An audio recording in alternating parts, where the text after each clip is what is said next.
Alors, pour finir, parce que ce qui est bien quand même, c'est que on a la chance d'avoir avec nous, il est venu comme ça, de lui-même, volontiers, il n'y avait pas de grandes invitations, de formalités. Donc, Philippe Martinez. Philippe, est-ce que tu veux bien venir? Parce que quand même, là, ce qui se passe ce matin, il y a aussi des choses cet après-midi. Hein. Elle n'est pas mécano au point de croire que le 1er mai s'est passé au Bassin-d'Air le matin, il ne se passe rien dans la journée. Si, il se passe des choses dans la journée. Bon, la question que je voulais te poser, c'est, et je suis frappé par un mot qui revient sans arrêt, c'est le mot debout. Alors, j'ai entendu des grévistes, là, dans le nez, dire, nous avons été debout jour et nuit. Jour et nuit, pas la nuit, jour et nuit. Bon, il y a des étudiants qui applaudissent comme des lions dans certaines jeunes filles des facultés et qui font ce qu'on appelle une standing ovation, une version de pour être plus seul. Bon. Ensuite, il y a aussi ces fameuses nuits debout, encore debout, voilà. Qu'est-ce que ce mot, à tes yeux, signifie dans ce contexte actuel où il y a quand même tout un mouvement en cours qui se porte sur la réforme, bien sûr, on l'a rejeté, mais plus généralement, est-ce que dans ce monde du travail, il y a quelque chose qui se redresse pour être debout? Oui. Bonjour à toutes et à tous. Il y a plusieurs choses, mais je pense que ça s'accroît dans la dernière période. Derrière debout, et on le voit dans beaucoup de luttes, c'est le mot dignité. C'est vrai. La dignité d'exister, d'être écouté, et je pense que ça c'est fort. Et moi je pense que les films, je les ai pas encore vus en entier tous les deux, mais les films qu'on voit permettent de montrer la dignité et en même temps la réflexion du monde ouvrier. À chaque fois qu'on veut faire filmer dans une usine, on a droit aux films commerciaux. Il faut attendre les grèves pour pouvoir filmer la réalité des entreprises. Des salariés qui connaissent leur travail. J'ai eu l'occasion d'aller à Gémenos, puis sur le bouton, c'est une usine ultra moderne. Or, l'image qu'on renvoie d'une usine qui ferme, c'est une usine vieillotte qui a fait son temps et qui doit être fermée parce qu'il faut faire autre chose. Donc, montrer les usines, montrer ceux qui travaillent dans les usines, montrer les experts du travail qui ne sont pas ceux qui en parlent à la télé, mais ceux qui font le travail. Moi, je pense que c'est ça, être debout. Et donc, les films ont cet intérêt-là. Je pense que beaucoup devraient se battre, mais les prolos de l'industrie et les prolos du cinéma pour pouvoir faire ouvrir les portes des entreprises pour montrer la réalité du travail et la réalité des artistes du travail. Et ça, je pense que c'est une vraie bataille. C'est une vraie bataille. Et derrière ça, il y a aussi la citoyenneté. Être debout, c'est être citoyen. Aujourd'hui, c'est interdit d'être citoyen dans l'entreprise. C'est déjà difficile hors de l'entreprise, mais c'est interdit. C'est-à-dire qu'on rentre dans l'usine ou dans le service, on laisse ses idées à la porte, et on devrait les récupérer le soir en sortant. Donc l'idée de citoyenneté, ça me semble essentiel. Et de plus en plus, et on voit bien quand vous parlez de votre boîte, quand on visite 1336, comme dit, on voit bien qu'on a des idées pour faire tourner la boîte. On a des idées pour améliorer le travail. Mais pas... La seule différence qu'il y a avec nos patrons, c'est qu'on ne veut pas améliorer les profits.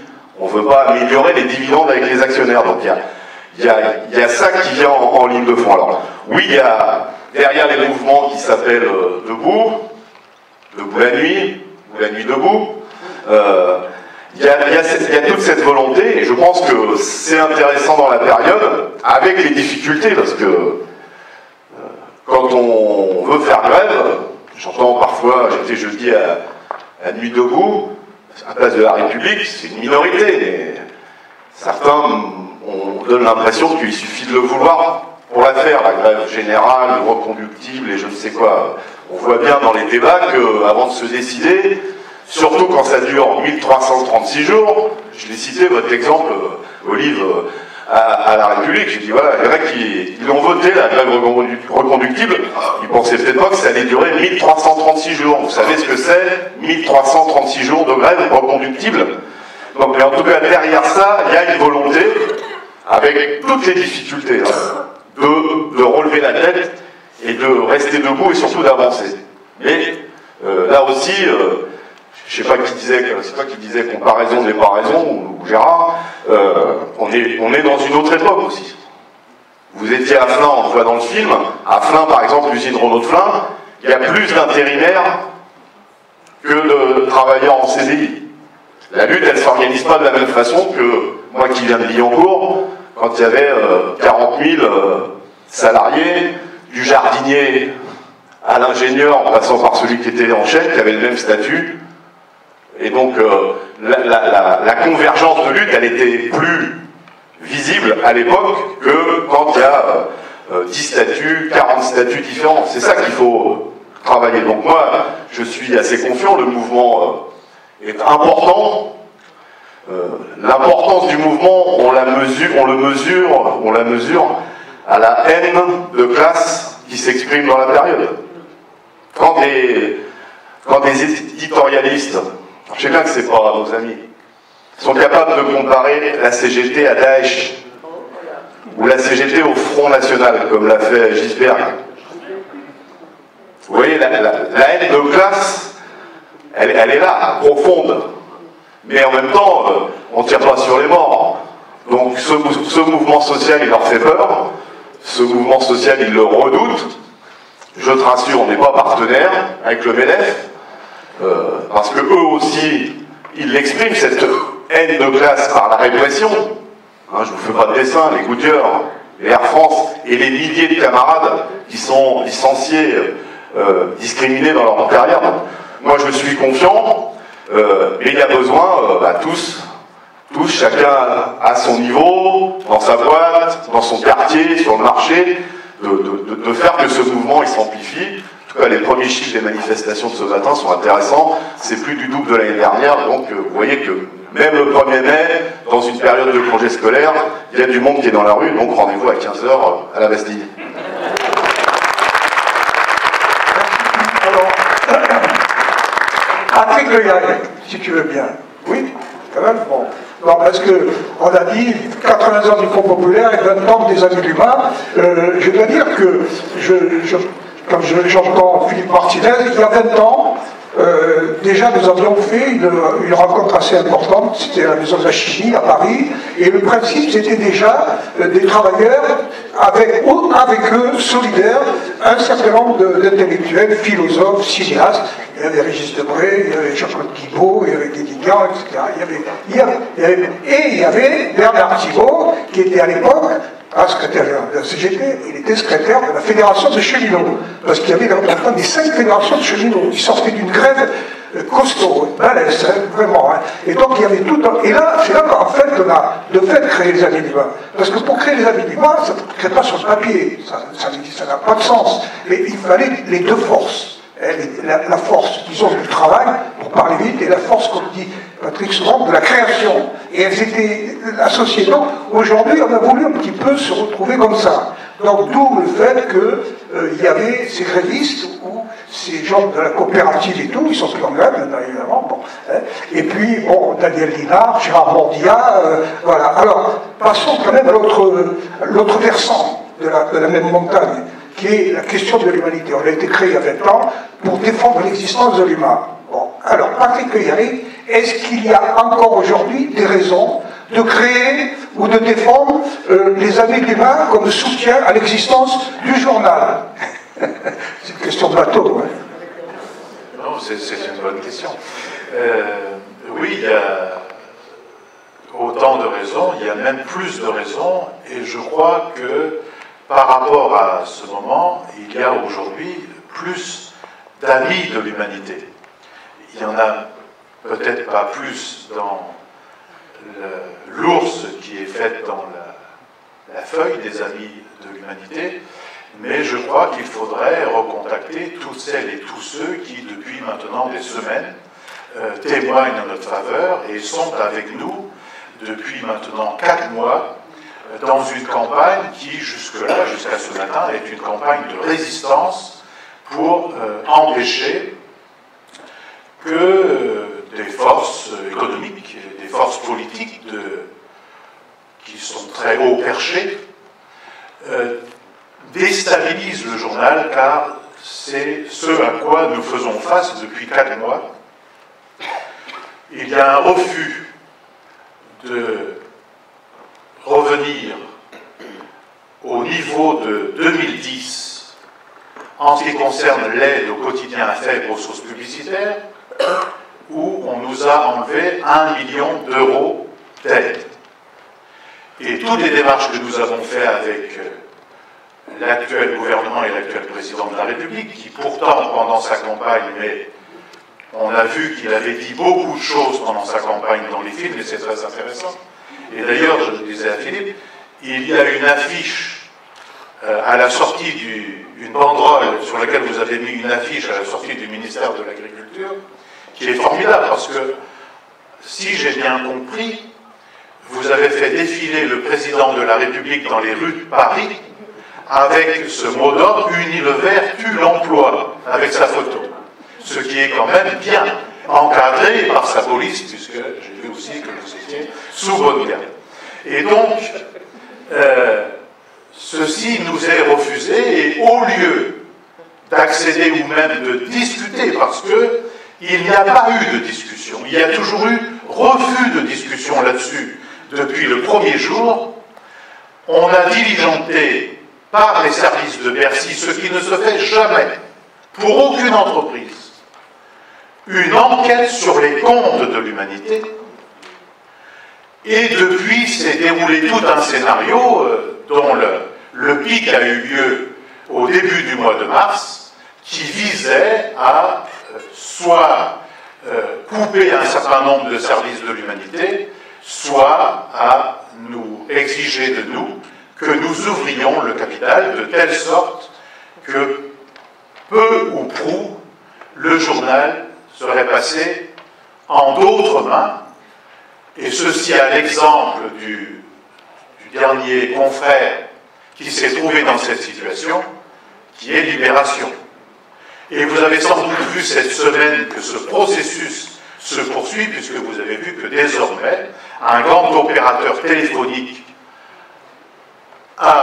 auquel peut-être certains d'entre vous êtes abonnés, a pris un ensemble de groupes de presse en direct, et une radio et une télévision avec des développements futurs de cette marque téléphonique, c'est-à-dire que les journaux et les journalistes qui font du contenu pour ces journaux seront demain des supplétifs pour faire du contenu pour cette marque de téléphonie.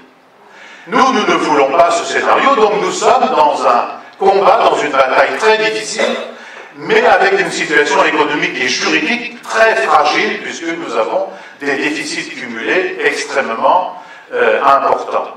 Et donc, nous sommes dans cette campagne de résistance. Cette campagne de résistance, elle prend différentes formes.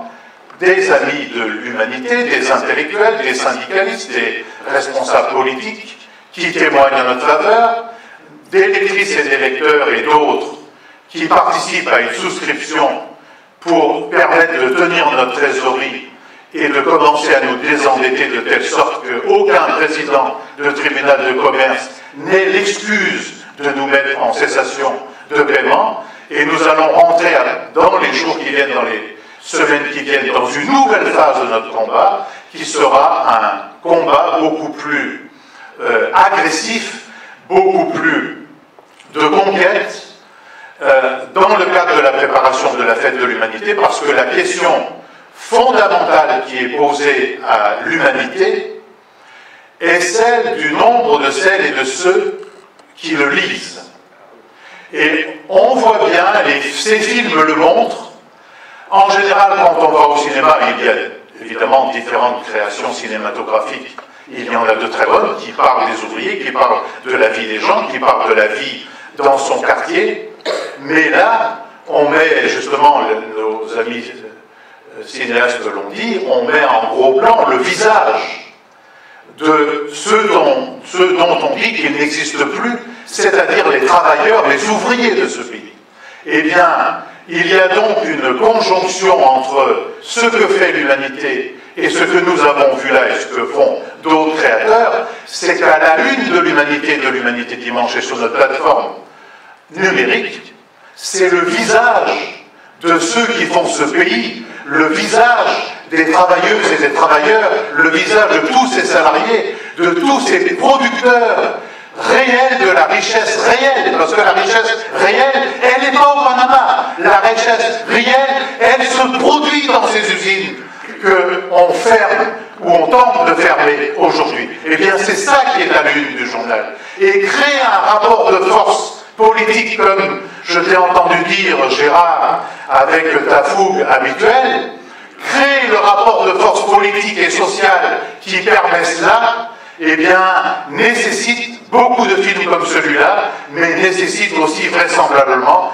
plus de gens qui puissent accéder au contenu de l'humanité, c'est-à-dire à la lecture de l'humanité, et nécessite dans les semaines qui viennent de préparer une grande fête de l'humanité dans un contexte à la fois de mouvement comme on le voit, de rébellion, de gens qui se dressent debout, précisément, mais aussi à la fois un peu ce que dénonçait Gérard. Là, j'ai une part de complicité avec lui, beaucoup de brouillage d'idées, et puis cette perspective électorale qui nous est offerte dans le cadre d'un brouillamini général.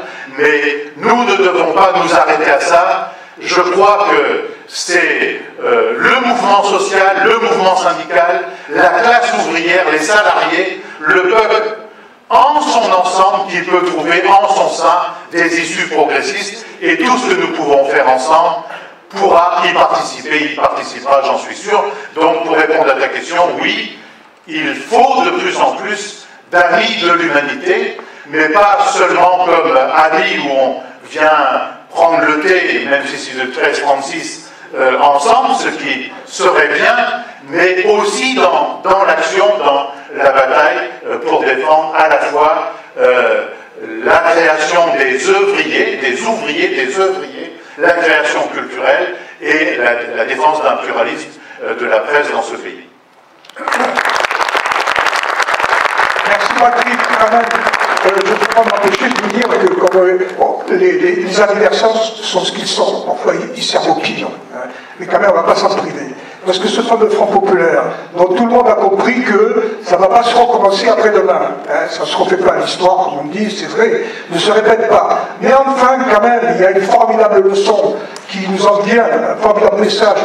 À 80 ans d'intervalle, c'est rien 80 ans dans l'histoire. C'est quand même qu'à un moment donné, quand le monde ouvrier, le monde du travail, au sens large, pas seulement des ouvriers, et le monde de la culture, arrivent à se fusionner, à se rencontrer, à conjuguer leurs efforts et leur imagination, ça a donné quand même cette chose qui reste, disons, dans les annales du pays et qui n'est pas morte. Moi, personnellement, je ne pense pas, je ne suis pas le seul, je ne pense pas que l'image, l'idée, ce que représente le Front populaire soit mort sous prétexte que le monde d'aujourd'hui n'a plus rien à voir avec celui de 1936. Voilà, je voulais le dire, ça c'est ma conviction profonde, j'espère ne pas être le seul. Et pour finir, vous allez avoir droit, naturellement, pour ceux qui connaissent, à une citation du grand Jaurès. Voilà. Eh bien, en 1909, à Limoges, vous verrez pourquoi j'ai pris cette citation, Jaurès dit « Par ouvriers, citoyens, nous ne pensons pas qu'à ceux qui travaillent avec leurs muscles, mais à tous les producteurs de richesse, les travailleurs du muscle, travailleurs des mains, travailleurs du cerveau, ouvriers, savants, ingénieurs, chimistes, artistes, poètes, tous les créateurs de richesse, de beauté, de joie. Voilà. Merci Jaurès, parce que je pense que c'est très actuel. Merci à vous. Merci à nos invités qui ont accepté cette invitation, ceux de PSA, ex-PSA, avec PSA pour pas mal, et ceux de Fralines. Voilà, Jean-Emmanuel. Voilà, merci à tous d'être venus. Bonne manif pour ceux qui y vont. Je vous rappelle que vous trouvez sur la table des Amis de l'Humanité à la sortie la vente de tous nos produits et essentiellement le hors-série de l'Humanité consacré au Front populaire. Voilà. Merci Charles, on t'embrasse. Et un grand merci à tous et un grand salut à Philippe Martinez d'être venu. C'était franchement formidable. Vive les Amis de l'Humanité et vive les luttes. Sans mouvement social, pas de salut.